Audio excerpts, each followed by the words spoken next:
So Rockstar Games themselves just updated the GTA Definitive Edition. They fixed some major issues the games have had since launch, they added a whole new feature, and interestingly enough, they removed all traces of Grove Street games from the project. Does this mean that the Definitive Editions are finally getting the attention that they deserve? Well, let's talk about it. When the Trilogy Definitive Editions came out in 2021, they received a few patches for fixes because of course the game was an absolute mess. Little details about the PlayStation 2 worlds were tarnished, like how the burger shot sign wouldn't even spin. Vice City had this weird texture glitch. The signs were all upscaled with AI, so there was a lot of misspellings in the text. It was a wreck. It was so bad that Rockstar made a public apology to the fans and compensated by granting owners of the Definitive Editions copies of the original games for free. Well, the Netflix mobile versions came out last year, and they were super well received, gaining over 30 million downloads. Personally, I completely lost faith in the remasters. With the company working away at GTA 6 and showing no sign of paying any attention to their neglected children like Red Dead Online, I thought the GTA Trilogy Definitive Editions would just be another cigarette tossed out the window, but 2 days ago, a massive update came out for the remasters, which in a way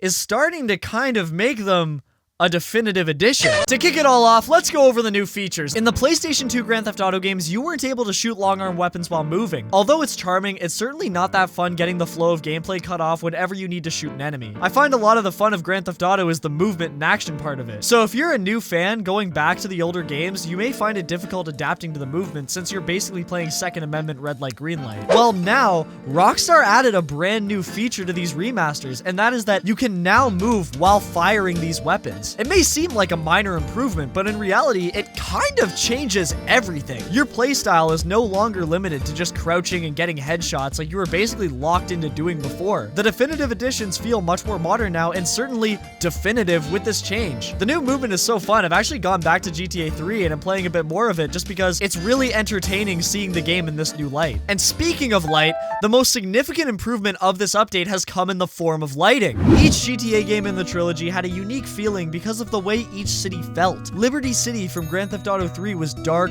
gloomy, and sketchy, just like real-life New York. Hey guys, I'm in New York City just hanging out. We're going to a robot.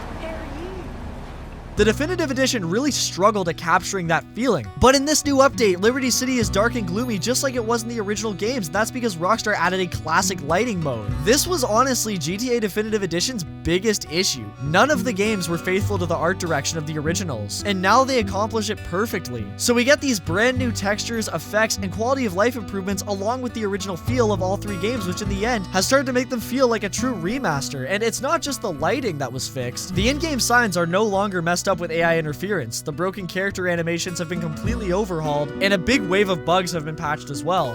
While testing out this new update, I haven't encountered any problems, and have had fun with all three titles. But as for the biggest change with this update, all evidence that Grove Street Games has worked on the project has been completely removed. And for those who don't know, Grove Street Games was the studio behind the Definitive Edition remasters. So why were they removed? The company already had a bad reputation because of the broken ports of San Andreas for the PlayStation 3 and Xbox 360, but Rockstar wanted to give the studio another try, and as we all know, they flunked hardcore. I imagine this is why they want to remove their name from the trilogy. I mean, think about it. Prior to the Definitive Editions, Rockstar had a pretty clean slate. Yes, there was the shark cards and the whole Grand Theft Auto Online change, but if the Definitive Editions had come out good and polished, I'd argue Rockstar's public reputation would be significantly better. A lot of people associate Rockstar with greed now because of their new changes, but mostly what happened with the Definitive Editions. Even though it was a third party that remastered the games, it's still Rockstar's brand slapped on the project, so of course the higher-ups are probably never going to be on good terms with Grove Street Games again, because they basically shattered Rockstar's public image. And it'll most likely be like that until GTA 6 comes out and blows everyone away. But aside from that, the question is, why is Rockstar supporting these games now? And the answer actually makes a lot of sense when you think about it. There is so much hype around the Grand Theft Auto franchise right now. GTA Online is still getting support, and the current gen console features will be coming to PC within the next few months. Grand Theft Auto 6 is coming out next year, and a second trailer could honestly come out anytime between now and January. With all eyes on Rockstar and their projects, it makes sense that they would want to polish the three games that truly started it all and made them a mainstream gaming company. Before GTA 6 comes out, there's going to be a good chunk of people that will want to play the original Vice City before exploring the HD Universe one, and there will be a lot of people that beat GTA 6 and then will want to try the older games. Personally, as somebody that played the definitive editions day one,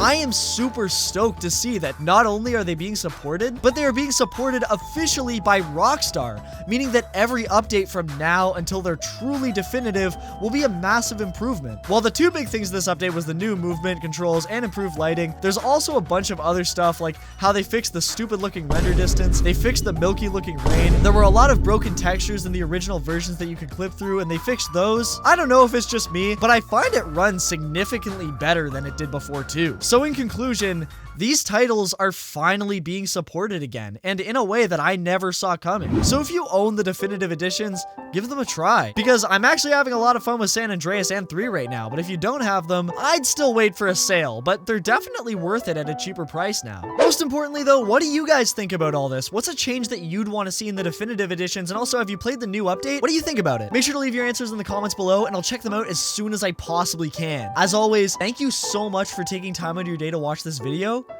and make sure to have a good one. Also, I put the hat back on. I heard your comments. I'm never doing it again, guys. I promise.